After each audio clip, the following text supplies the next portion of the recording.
Sa umagang ito, nais po nating ituloy ang ating pong inumpisahang topic nung nakaraan.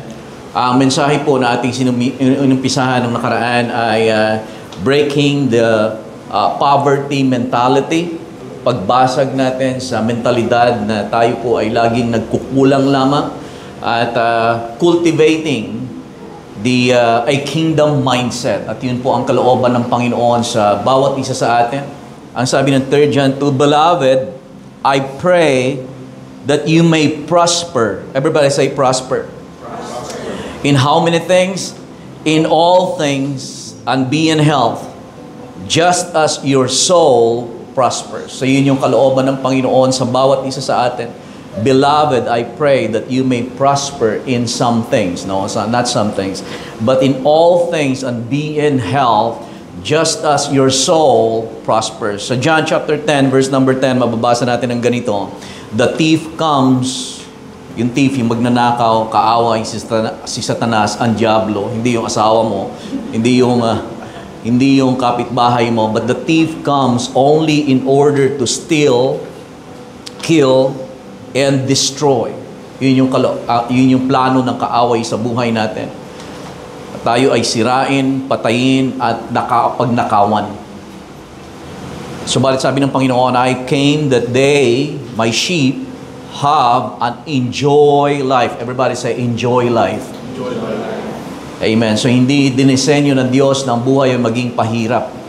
Hindi dinisenyo ng Diyos na sa bawat pagising mo sa umaga na, lunis na naman. Hindi yun ang disenyo ng Diyos.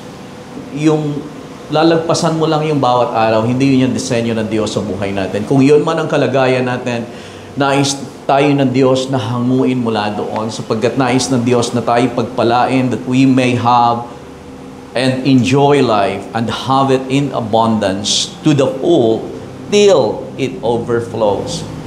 Yun yung kalooban ng Panginoon sa buhay natin. Sa Tagalog yan, dumarating ang magnanakaw para lamang magnakaw, pumatay at manira. Naparito ako, sabi ng ating Panginoong Jesus, ang ating pastol, upang ang mga tupa ay magkaroon ng buhay, ng isang buhay na masagana at ganap. Breaking the poverty mentality, cultivating a kingdom mindset. Tinalakay natin nung nakaraan, what is a poverty mentality? Ano ang poverty mentality? Ang ibig sabihin, kapag sinabi natin poverty mentality, ang poverty mentality ay isang kaisipan or mindset, hindi lamang ito patungkol sa financial status o kalagayang pinansyal. Mindset siya. Sabihin natin, mindset. Ito ay kalagayan ng pag-iisip o paniniwala at pag-uugali na madalas ay naglilimita sa kayang gawin ng Diyos sa buhay natin o ng isang tao. So kapag meron kang mindset na ganon, ito yung naglilimita sa atin upang maranasan natin ang isang masaganang buhay na kalooban at disenyo ng Diyos sa buhay natin. Kaya dapat siyang ma-break.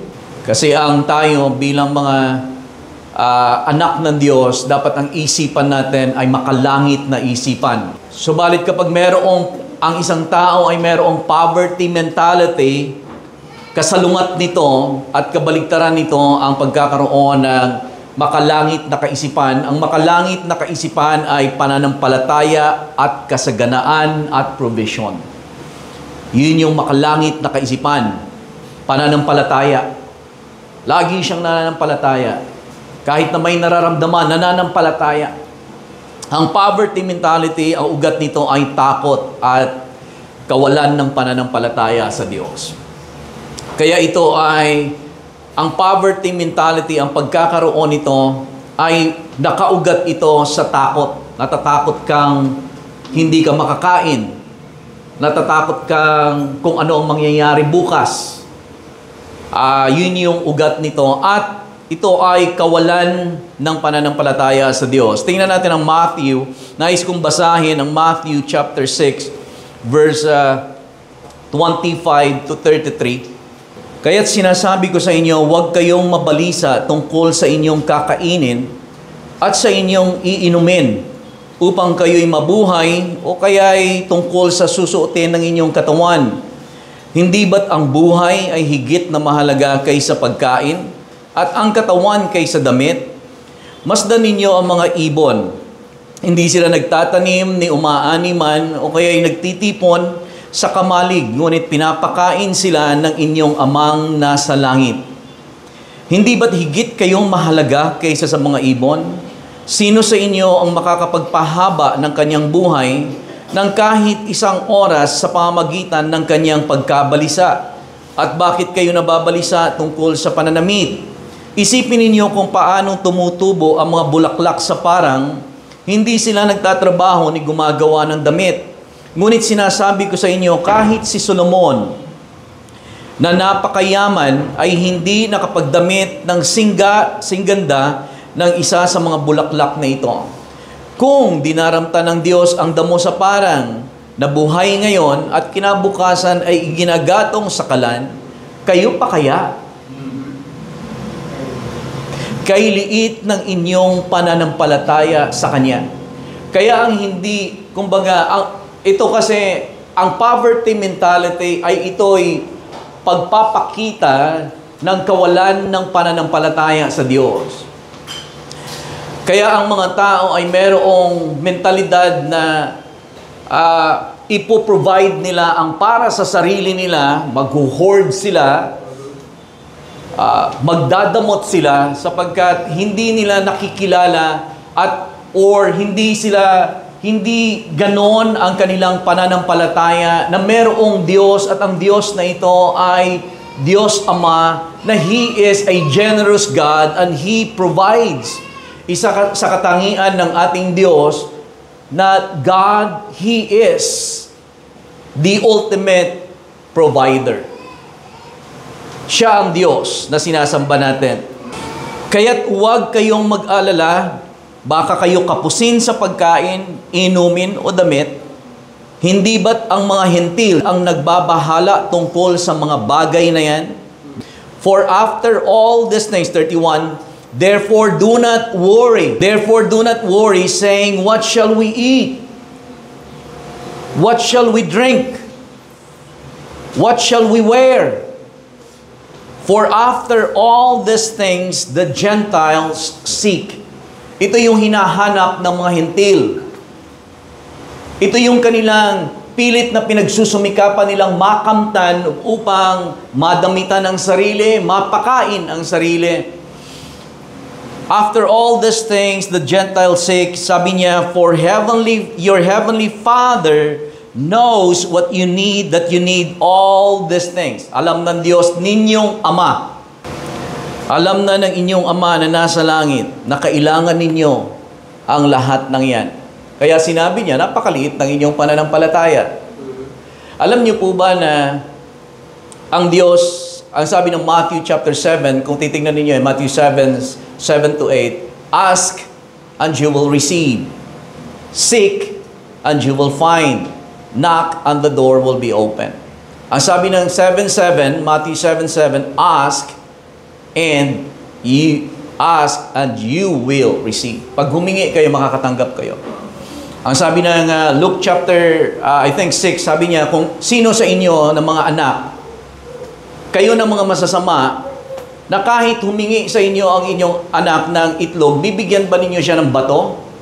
Pag humingi ng isda ang inyong anak, bibigyan nyo kaya ng alakdan o ahas? Hindi nyo gagawin.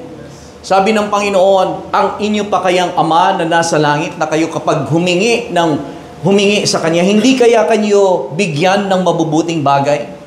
Alam niyo po ba na kung kayo may alaga, halimbawa pusa o aso, pag nanghingi sa inyo yung pusa ninyo, hindi ninyo matatanggihan. Hindi po ba? Hindi nyo matitiis. Sasabihin nyo lang siguro, kain muna ako, Meng, mamaya na.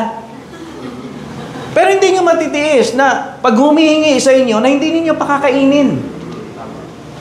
Totoo po ba yun? Eto, think about it. Alaga lang ninyo yun. Sa tingin ninyo, kung kayo humingi sa Diyos, hindi kaya kayo bibigyan? Come on. Nga lang, tayo ay merong kawalan ng pananampalataya. Na hindi tayo makapanampalataya sa Diyos, natatanggap tayo. So ito ay pagpapakita na hindi talaga tayo lubos na naniniwala at nananampalataya sa Diyos. O kung nananampalataya ka man sa Diyos, baka hindi mo kilala ang Diyos na siya ay isang generous na Diyos at nakahandang magbigay. Sabi ng Matthew chapter 6 verse 32, "For after all these things the Gentiles seek." Ang hintil ay, makikita ninyo ang definition ng kung ano ang hintil sa Ephesians chapter 2 verse 11, 13 at saka 19. Ang isang hintil ay without Christ, aliens from the commonwealth of Israel, strangers from the covenant of promise, having no hope. Ang isang hintil ay walang pag-asa, and without God in the world. Ang isang hintil ay walang Diyos. Kaya ang taong walang Diyos ay ipoprovide niya para sa kanyang sarili. Kasi walang Diyos. Pero kung ikaw ay mayroong Diyos, at ang Diyos na ito, pinakilala ng ating Panginoong Hesus na isang Ama. Kaya sinabi niya doon sa Matthew chapter 6, kung dinadamitan niya, kung pinapakain niya ang mga ibon, hindi kaya kayo pakakainin? Kung dinadamitan ang mga lilies, hindi kaya sa tingin ninyo kayo dadamitan ng Diyos? Kaya sabi niya, napakaliit ng inyong pananampalataya. Kung ang ibon hindi nagtatanim, hindi nag-iimbak, may kinakain. Nakakita na ba kayo ng ibon na naggutom, nanlulupaypay na gano'n, hindi makalipad kasi hindi makakain? Nakakita ba kayo? God is a Father. And God is a generous and a great provider. Ang tao, dinisenyo ng Diyos na ang Diyos ang provider. Sa ika-6 na araw, nilikha ang tao, hindi po ba? Sa ika-6 nagpahinga. Pero sa loob ng 5 araw, day 1, day 2, day 3, day 4, day 5, lahat, bago niya nilikha ang tao, pinrovide niya lahat. Nagpapakita yon na ang Diyos, hindi lang siya nagugulat na Diyos, pinaplano niya ang lahat, pinoprovide niya ang lahat, at masagana ang lahat. Walang kakulangan. Nagkulang ang tao dahilan sa kasalanan. Nalayo ang tao sa Diyos, and He has to provide for Himself. Amen. Kaya ang taong walang Diyos, wala siyang pananampalataya sa Diyos. Kung walang pananampalataya ang tao sa Diyos, takot siya. Takot mawalan. Takot magbigay kasi mawawalan siya. Akin to. God is a faith God, and He is pleased with my faith. Ang ibig sabihin, hindi ko siya nakikita. Hindi ko siya nakikita. Halimbawa, si Brother Ben nga, nakikita ko. Diba? At madali ako magtiwala kay Brother Ben kasi nakikita ko. Pero ang Diyos ay hindi nakikita. Subalit, kung kikilalanin ko ang Diyos when I come to Him in prayer, mararanasan mo ang Diyos pag nanalangin ka once you connect yourself with God. So, paano ka nakakakonekta sa Diyos? Pananampalataya.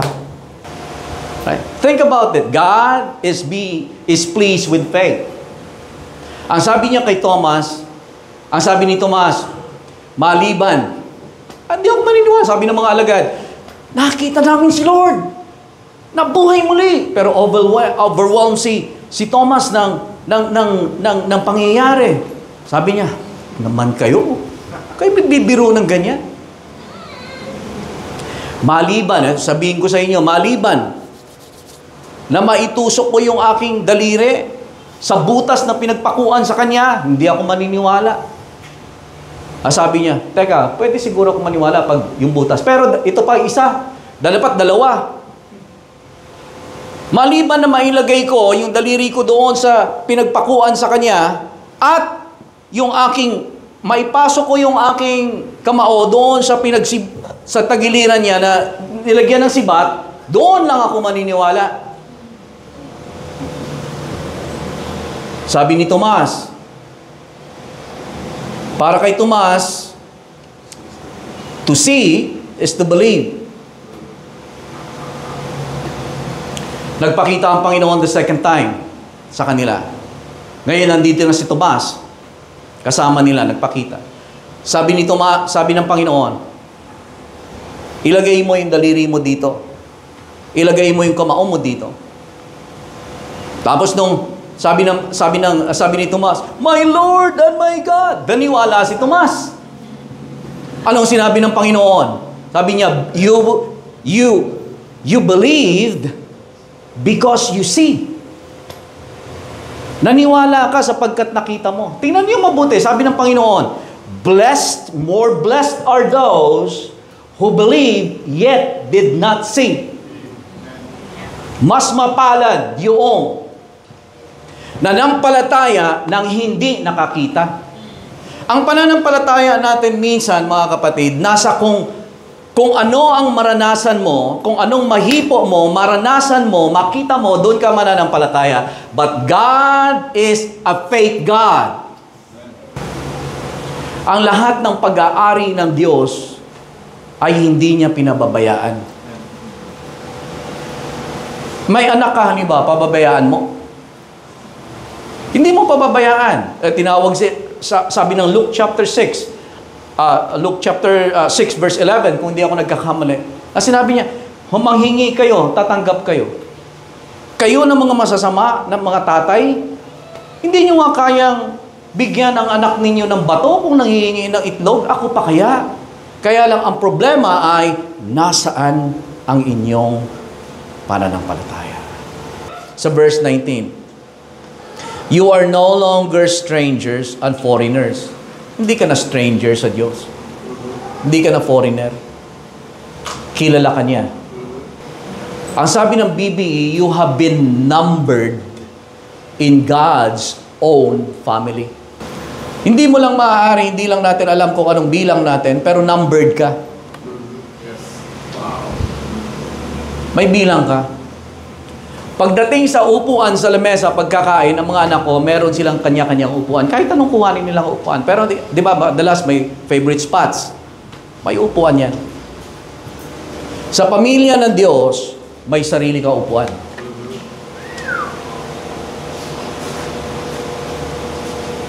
Bakit hindi natin mag-grasp?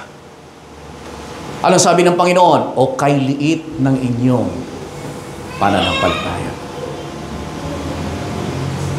That's the real problem. Bakit tayo nauuwi sa ganoon? Kasi ang poverty mentality ay nag-uugat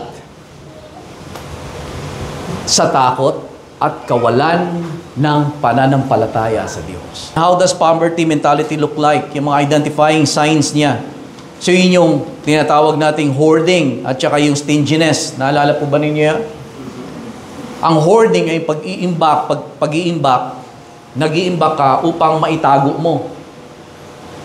Pagka nag-hoard ng isang tao, takot na. Halimbawa, nagkaroon ng panic buying.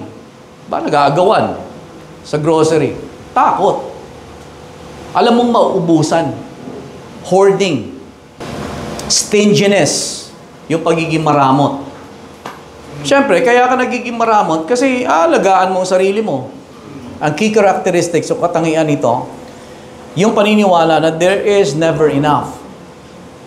Parang hindi sapat lagi ang lahat. Kaya ka magtatabi, kaya ka magtatago, kaya ka mag-hoard, kaya ka magiging maramot kasi hindi sapat. Ang isa sa mga karakteristik pa nito ay yung fear of generosity risk na tinatawag. Yung para bang kapag magiging generous ka, natatakot ka kasi parang risk siya.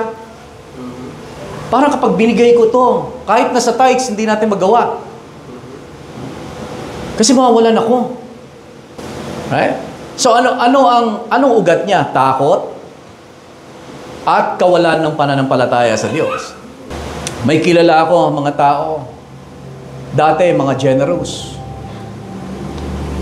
Alam niyo, isa sa mga pumuputol doon sa generosity ng isang tao, yung mga naririnig sa iba na merong poverty mentality. Honestly, just to be honest with you, right?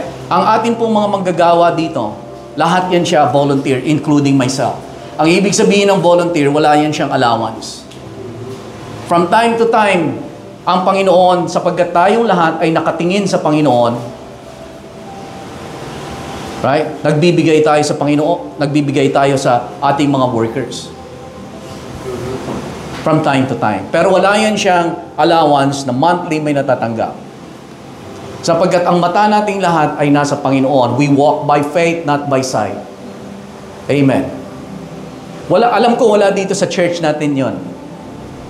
Pero sa ibang church, meron kaisipan na ganyan. Tingnan mo sapatos ni Pastor. Ganda. Yung tights, pinambili na sapatos. No, really. Totoo. Wala sa church natin yun. Sabihin natin, wala dito yan, Pastor. Wala dito yan. Pero sa ibang church talaga. Totoo. May nag-iisip ng ganon. Nagbibigay sila ng tithes, halimbawa, tapos medyo malaki-laki yung mga binibigay na tithes. Kung may poverty mentality ka at hindi tama yung espiritu mo, pag may nakikita ka, uy, ganda ng suot ni Pastor ah. Relo ni Pastor, bago na naman. Akala ginagamit sa church. No. Isa yan sa mukha ng poverty mentality. I'm getting ahead of myself. We're a giving church. Right?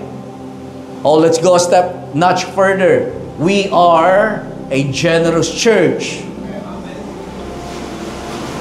Yan yung magmamarka sa buhay ni Brother Jilwin, ni Den, ni Chari, ni Ivy, lahat sa atin, si Noeline, lahat tayo. Yan ang magmamarka sa buhay natin. Hindi man tayo merong limpak-limpak na salapi, pero tayo ay walang kaisipan na poverty mentality. God who is more than enough. Ano man ang karanasan ko, nararanasan ko sa ngayon, but I believe that God will supply all my need according to His riches in glory by Christ Jesus, and He will grant the desires of my heart. Setting for survival instead of pursuing purpose. Mentality yun na, poverty mentality. Nagsisettle ka na lang sa survival, katulad ng binabanggit natin. Makakain lang kami 3 beses ang araw, okay na yun. Survival yan siya. Hindi mo nalaman, may purpose si Lord sa buhay mo.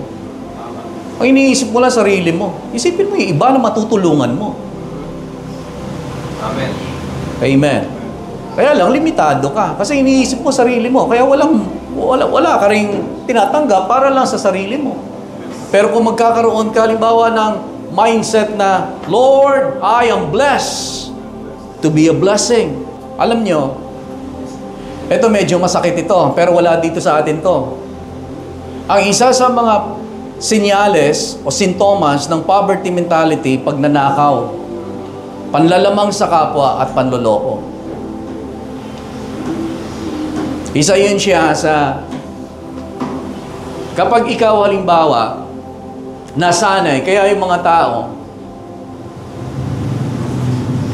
magnanakaw sila. Kasi ang iniisip nila, walang magsusupply sa kanila. Mga hintil. Ang iba, manlalamang ng kapwa. Kasi walang magsusupply sa kanila. Manlalamang. Pag meron kang poverty mentality, pupunta ka halimbawa ng restaurant sa labas, gagamit ka ng CR, tissue kukunin mo pa. Hindi natin to sinasabi para i-condemn tayo. I-break natin to kasi naglilimita sa'yo. Kaya tayo hindi na pagpapala ng Panginoon kasi ang mindset natin hindi kingdom. Kaya ang tao nagnanakaw kasi may poverty mentality. Poverty mentality. Magkukulang siya. To the point na manlalamang siya ng kapwa. To the point na kahit alam niya na mali ang gagawin niya, masuplayan ko lang ang pangailangan ko. Nabubuhay tayo sa ganyang mundo ngayon. Poverty mentality, halimbawa, bumili ka sa tindahan, sumobra ang sukli. Uy, blessing ni Lord. I-blessing ni Lord yan. Nagkamali yung tao, balik mo.